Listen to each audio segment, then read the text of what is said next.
Hello everyone and welcome to my CBS Soaps official channel. I hope everyone is having a wonderful day.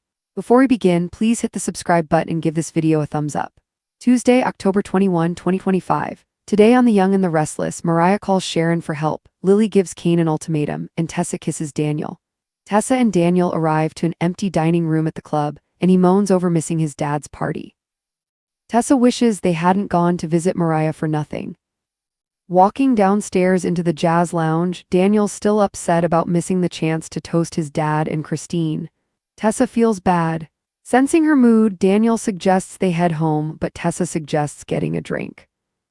Drinks in hand, Daniel toasts the bride and groom, wherever they may be. He prods her to talk about what happened with Mariah.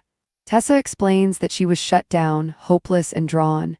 She worries the place is making things worse and wonders if her estranged wife will ever be able to move forward. Tessa puts the kibosh on discussing Mariah. She'll face reality tomorrow. Daniel senses she wants to get drunk and reminds her it won't solve any of her problems. Talk turns to the anniversary of Heather's death and how Daniel and Tessa got to know each other putting away ornaments. Breaking her own ban, Tessa realizes she can't fix Mariah. Tessa asks if Daniel will make her drink alone. He insists they eat first. In the club dining room, Tessa and Daniel have another drink as they await dinner. Tessa, still remembering the things she wants to forget. Daniel wishes they had their guitars. Tessa decides they should call it a night. She'll get a room here. When she stumbles as she gets up, Daniel seats her and insists she eat. She rages, "Why did Mariah have to do this? Why did she have to do this to us?" At the clinic, Mariah picks up the torn Queen of Hearts card. Pulling out her phone, she resists the instinct to call Tessa. Instead, she calls Sharon, who picks up in the hospital in Los Angeles. She tells her mother, I'm not good, Mom." Sharon's sure the experts will help her. Mariah tearfully admits she feels worse than before. Mariah wishes her mom could be there to hold her and tell her everything will be okay. She never had that as a kid. Sharon wishes she could give her the love she didn't get as a child. Mariah wishes she were there now. She feels so lost. At Society, Devin and Abby recap Philly's crashing the party. The Phillies show needs to be canceled. Kane walks in as they're trashing him, saying Phillies hangs out with him because he's uncaring and ruthless. He confronts his former brother-in-law about the harsh indictment. They debate whether the indictment of Kane's character is valid, and Abby brings up the loss of lives on his property, especially Chance. Devin and Abby hammer away at Kane, who promises there will be no attacks on any company in Genoa City. Lily sidles up and muses, "Attacks from you? Does he really think they're all that stupid?" Kane, of course, starts begging for a chance to convince her he's being sincere. As Devin and Abby urge her to walk away, Lily instead bickers with Kane, who manages to get her to agree to one drink. As they drift off, Abby tells Devin to trust his sister, but Mr. Negative crabs away about his former brother-in-law. Across the room, Kane explains his old plan to Lily. He envisioned one giant company involving all the companies in town except Winter's. Lily wonders if this was about greed. Kane wanted to prove he was better than Victor, Jack, Jill, and even Catherine. Realizing his motive, Lily's stunned that he misguidedly thought this would impress her and their kids. Lily informs him the kids don't care about him being powerful. Kane wanted to be seen as a legitimate businessman, and his father gave him the money to accomplish that. She points out it came from a scam. Kane shrugs, maybe. He tells her that he made all the money in the world, the only thing missing was her and the kids. Lily reminds him that was his doing. Kane will do whatever it takes to convince her his old plan is kaput. She asks him to prove it by handing over the AI program for her to destroy. Kane chuckles that everyone wants him to hand it over to them. Lily explains how the others would misuse it.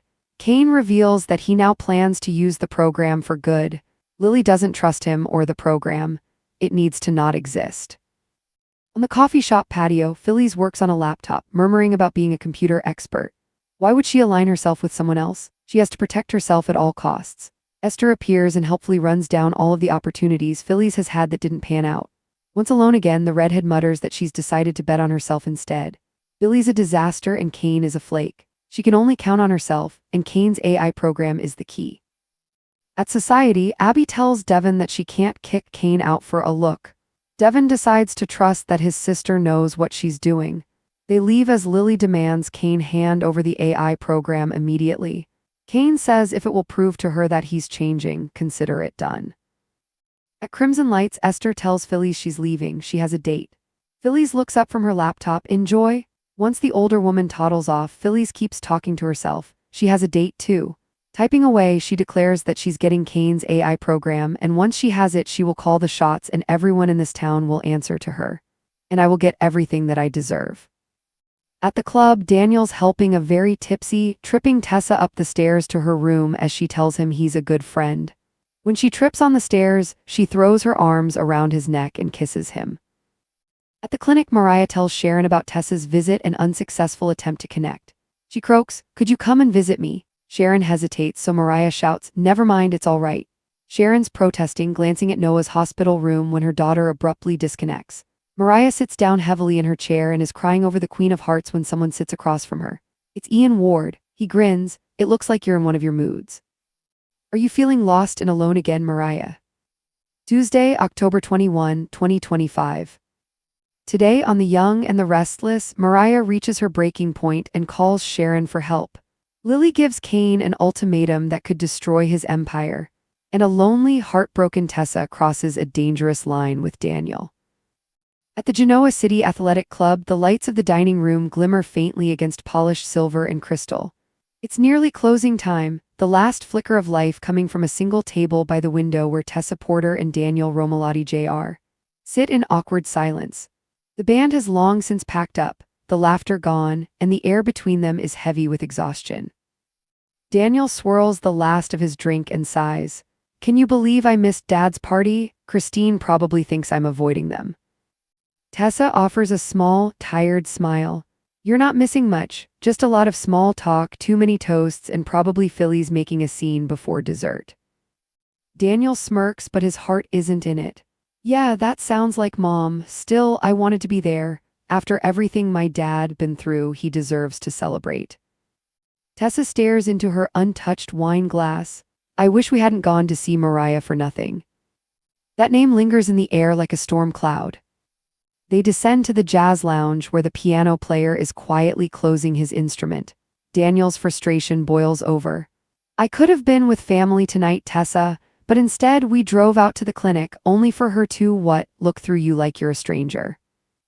Tessa folds her arms. "She's not herself, Daniel. I can't be mad at her for that." He studies her. "You feel guilty." "I feel useless." The bartender passes by and Tessa suddenly straightens. "Let's just get a drink. I don't want to talk about this anymore." Daniel hesitates but follows her lead. Soon they're sitting side by side, drinks in hand. Daniel lifts his glass in a toast. "To the bride and groom, wherever they are, and to people who still believe in love despite all the wreckage." Tessa forces a chuckle, but her eyes glisten. Daniel nudges her gently. "Come on, talk to me. What really happened tonight?" Tessa exhales shakily. "She looked gone, Daniel, like she's there physically, but everything else is hollow. I could feel it. It's like she's already given up." Daniel rests his hand on hers. "You've been carrying this alone for months. Maybe it's time to let someone else help you." Tessa shakes her head.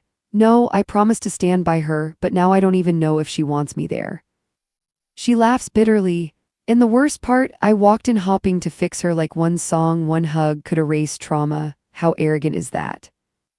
Daniel gives her a sympathetic look. "You're human, Tess. You love her. You're allowed to hope."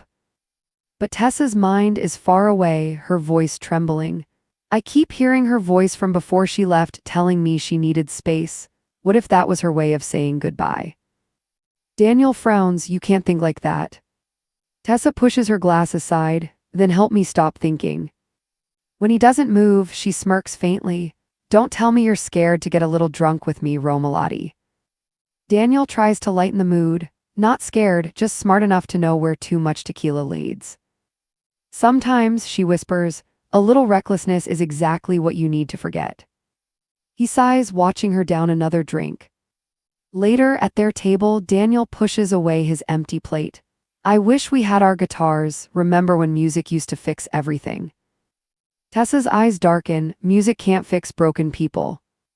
Daniel tilts his head. "It fixed me once." She looks at him, really looks at him, and something changes in her expression. "You're one of the good ones, Daniel, too good for this world." He smiles softly, don't let the rumors fool you. As she rises unsteadily, her chair scrapes against the floor. I think I'll just get a room here tonight. I don't want to go home. Daniel stands quickly, catching her as she stumbles. You haven't eaten enough, sit down. Tessa snaps, her voice raw and breaking. Why did she have to do this? Why did Mariah have to leave me like this? She's shaking, her tears unchecked. Daniel steadies her, his own heart breaking for her pain. At the clinic, the atmosphere couldn't be more different, sterile, cold, filled with the faint hum of fluorescent lights. Mariah Copeland sits cross-legged on her bed, staring at the torn Queen of Hearts card on the floor. Her eyes are hollow, her fingers trembling as she picks it up. She unlocks her phone and scrolls through her messages. Her thumb hovers over Tessa's name. For a moment, she almost presses call. But she doesn't, instead she presses mom. The line clicks. Mariah, honey, Sharon's voice comes through softly, distant. She's in the hospital in Los Angeles where Noah still recovers. Mom, Mariah's voice cracks. I'm not good, I'm really not good. Sharon's tone changes instantly, a maternal instinct cutting through the line. Sweetheart, the doctor said this is normal, you just need to give it time.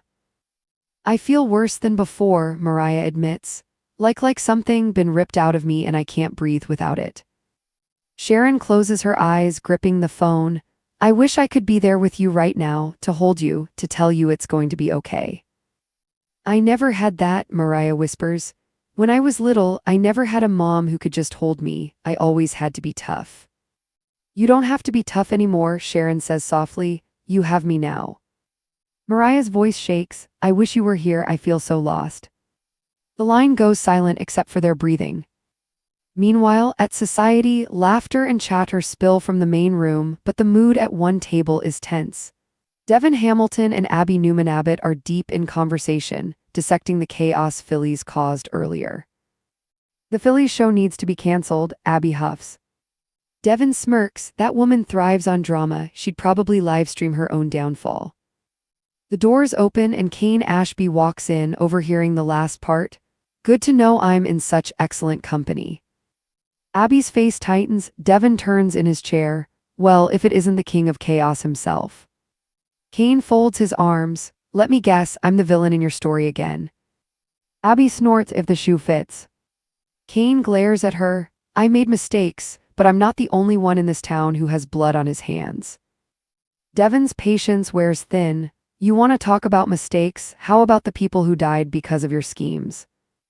Kane bristles and his voice drops. You think I don't live with that every day?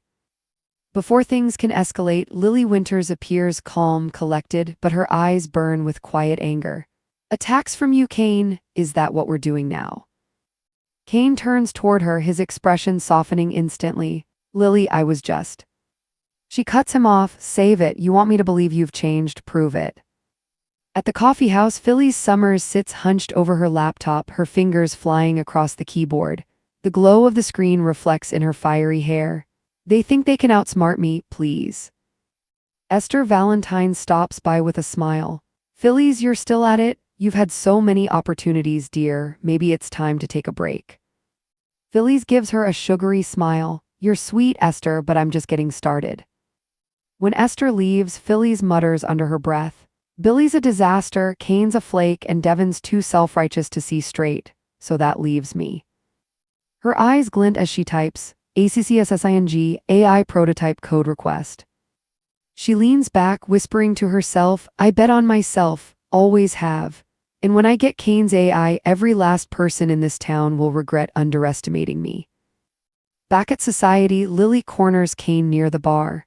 You want me to believe you're done with your old life? Then give me the AI program, hand it over to me, and I'll destroy it. Kane chuckles bitterly. You, Devin, Phyllis, everyone wants it, but I'm not handing it to anyone. Because you still think you can control it, Lily accuses. He shakes his head. No, because I'm going to use it for good, to fix what I broke. She stares him down. It's too dangerous, it needs to not exist. Kane's voice breaks. If destroying it will prove I've changed, then fine, you'll have it. But the look in his eyes tells her he's lying. Later, at Crimson Lights, Phyllis is still typing feverishly when Esther returns in her best outfit. Leaving you to your plotting, she teases. Phyllis smirks, enjoy your date. As soon as Esther leaves, Phyllis leans closer to her screen. You have a date, Esther, and so do I. Her eyes narrow with destiny. She hits enter and a file begins downloading. Upstairs at the club, Daniel is practically carrying a tipsy Tessa up the stairs. She giggles, her words slurred. You're a good friend, Daniel, you know that. He smiles gently, just doing my job. When she trips again, she throws her arms around his neck. You catch me every time. He's about to laugh it off, but before he can say a word, she presses her lips to his. The kiss is brief, desperate, misplaced, heavy with confusion. Daniel freezes. When Tessa pulls back, her eyes fill with horror and tears. I'm sorry, I'm so sorry. He whispers, you're hurting, I get it. She shakes her head. No, you don't, I think I just made everything worse. Back at the clinic, Mariah wipes at her tears. Could you come visit me, Mom, please? Sharon looks torn. She glances toward Noah's hospital room. Sweetheart, I want to, but... Never mind, Mariah says sharply, hanging up before Sharon can answer. She drops the phone and sinks into her chair, her breathing uneven. The Queen of Hearts card lies on the table before her. She traces the tear down its center, whispering, You always come back to me, don't you? A voice from across the room makes her freeze. It looks like you're in one of your moods. Mariah's eyes dart up, and there he is. Ian Ward, older but as menacing as ever, seated calmly across from her. His eyes gleam with eerie satisfaction. Are you feeling lost and alone again, Mariah? He asks, his smile widening. Mariah's voice shakes as she whispers, You're not real. Ian leans forward, still smiling. Oh, I'm very real, and I've been waiting for this moment. As the lights flicker and the wind howls outside, Mariah's world begins to crumble all over again. Next on The Young and the Restless. Tessa wakes up haunted by what she did with Daniel. Lily confronts Phyllis about the stolen AI program. And Sharon races against time to reach Mariah before Ian Ward's grip tightens for good. Thanks for watching. If you like this video, so please don't forget to subscribe to my channel and don't miss any updates.